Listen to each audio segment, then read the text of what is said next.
দুনিয়াতে যে ব্যক্তি বেশি পেট পুড়ে খাবে, কাল কিয়ামতের মাঠে সে সবচেয়ে বেশি ক্ষুধার্ত থাকবে। বলেন না, খাবে না, নিজের পেটটাকে তিন ভাগ করবে।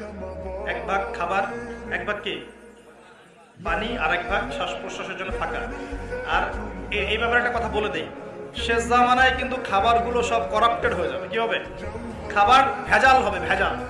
এটার দলিল সূরা কাহাফে আছে, আমি এটা ব্যাখ্যা করবো না। কাহাফে আছে, আমি ব্যাখ্যা করবো না, শুধু ইন্ডিকেশন দিচ্ছি। 309 বছর ঘুমিয়েছিলেন আসহাবুল কাহফ। কত বছর? 309 বছর ঘুম থেকে উঠেই তারা প্রথম যে অনুভবটা করেছেন সেটা হলো তারা ক্ষুধার্ত। তারা কি ক্ষুধার্ত? দেখেন, 309 বছর পর যদি আপনি ঘুম থেকে ওঠেন, আপনার কাছে এই দুনিয়াটা আজীব মনে হবে, হবে না?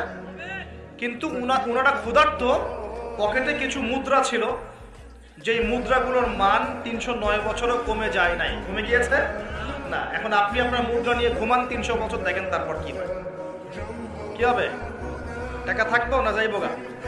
আচ্ছা, তারপরে শুনেন, এরপরে উঠেই তারা বলছে ফালিয়ানজুর আইয়ুহা আজকা তুআমা, এই মুদ্রাগুলো দিয়ে বাজারে কাউকে পাঠাও, তোমাদের 9 জন 10 জনের মধ্যে একজনকে বাজারে পাঠাও। ফালিয়ানজুর, সে যেন বাজারে গিয়ে দেখে আইয়ুহা আজকা তুআমা, কোন খাবারটা পবিত্র খাবার, ফ্রেশ খাবার। ঘুম থেকে উঠেও ফ্রেশ খাবারের দিকে তাদের নজর কেন? আর এই সূরা আপনাকে দাজ্জালের ফিতনা থেকে বাঁচাবে কেন?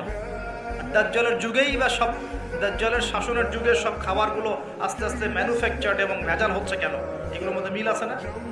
তার মানে যত জামানা